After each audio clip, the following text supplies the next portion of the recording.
So, good evening, everyone. At the outset, I'm thankful to Business World for giving me this opportunity to be with such set of young professionals. It's always a learning exercise for me being in the company of such people. Now, I was told that I can speak for 5-7 minutes on the topic for nurturing talent. Of course, it is mentioned something different, but I'll just, because they had told me to speak on nurturing talent, I'll just take 5-7 minutes and then we can discuss. So, talking of nurturing talents, I think when in this context, what is important is that, I hold very firm belief that for different set of people, what is their priority? Say, for example, if we talk of politicians, we talk of businessmen, we talk of bureaucrats, and we talk of professionals. For politicians, I think his biggest priority is how to get power, and everything else is only secondary and means to achieve that topmost priority. Same way for business people, their topmost priority is how to earn more money, and their political contacts or anything else are only enablers to earn more money. For bureaucrats, it has been seen that, for them ego, their ego satisfaction is very important. And lastly, for professionals, which are part of this room, for them, empowerment is extremely important. And it was so 15-20 years back. I can cite example from my personal experience. When I was CMD sale and on visit to one of the steel plants, I had dinner with some of the high-performing young officers. And at the end of the conversation, I asked them that you are doing excellent job for the company. And as chairman of the company, can I do something for you? None of them came back with any request for any monetary benefit. But I think all of them in their own way said that we will feel greatly motivated if we are given some more work, we are underworked.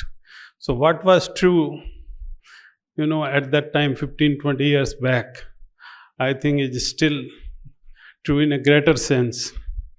And as a part of nurturing talent, I think it is important that people are empowered, and empowered in a manner that I personally believe that everybody is good and they have their set of strengths and maybe some weaknesses with everyone. So it is the job of the organization to really identify their strengths and really make them comfortable as to how do they excel in those strengths and leverage those strengths for the benefit of the company. There is, I don't believe that you can nurture talent by bringing in some big programs, executive development programs and other management programs.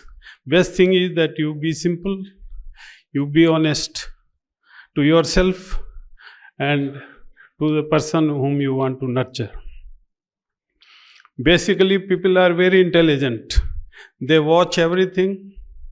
They may not speak. So I think the tone has to be set from the top. So I can say that 3 important factors. One, I mentioned empowerment. Other thing I will say, empathy. Empathy doesn't mean that it is something contrary to seeking task. It is very much complementary. It is not correct to say that if you are compassionate, that means you can't be a good taskmaster. So definitely you can be very good taskmaster, but still be compassionate. Everybody has ups and downs, high and low, due to various factors. And a small help from or small understanding can go a long way in motivating him and nurturing him. Again, I give a small example that in our PSU setup like SAIL, whenever we used to have official dinners, then we had complete divers, so they used to wait till about midnight or so. The dinner would be over, and official dinner, and then probably they will go home and eat. So I asked my HR head, I said, why can't we arrange some packed dinner for these people? How can they really remain hungry till midnight? So in a typical fashion, his reply came, sir, we are giving them overtime, so we can't give them both dinner and overtime. I said, this rule has not been made by any god or anybody. You have made the rule, so you can change it. So of course we changed it, and thereafter a petition came from those 30 odd drivers addressed to me that nobody thought about us.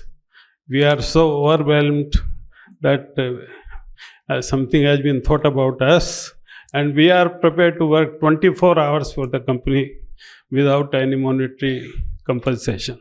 So small things can really make a great difference. And so I said empowerment, empathy, and enjoyment at work. Ultimately, how do we really get best out of it? If we really create conditions which are conducive for people to work. Let me tell you that everybody is interested in proving himself through work. Nobody is interested in doing too much of politics. Yes, there can be minuscule, small set of people, 5-10%, who want to further their career and advancement through politics, but not the majority of the people. And how do you create enjoyment of the work? That is by ensuring that ultimately it is the talent, it is the performance which gets recognized and rewarded. And that is what everybody is looking for everywhere, that whether he gets opportunity, he or she gets opportunity to really give in their best, and if they do so, whether there is a due recognition. And this is what we have to create. We don't have to really, if there are certain strengths in somebody and somebody is weak in certain areas, organization doesn't have to necessarily concentrate in bringing him up in the weak areas. Probably his strength is so much that we can ignore those weak areas and leverage those strengths. Then it will be a great pleasure for him to really be working. He'll be looking forward to the work. And this is something I think, to my mind, I feel the companies can do. In fact, one thing which I always used to worry about was that whenever senior level compensation I would decide, or senior level promotions I would decide, I would be very concerned till I get a feedback that whether rank and file or the general house rank and file of the employees have endorsed the selection or not. Because collective wisdom is really a great wisdom.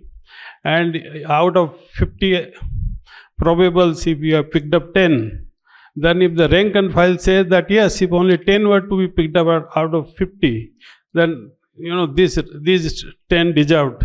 And that's what has been done rightly. Then I suppose it will be a great place to work, and people will work with pleasure, because they know that ultimately they don't have to really pander to any power centers, this or that. Their work will speak themselves, which will take care of their career. So I thought just few things I will mention, and thank you very much for this opportunity. So if somebody has any question, I can take it.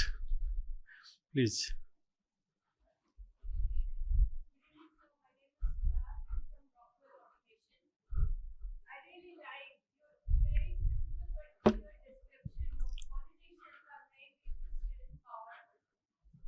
Businessmen are mainly interested in making money, and professionals are mainly interested in empowerment. That was a mind blowing, straightforward formula for me today. Thank you so much for sharing that.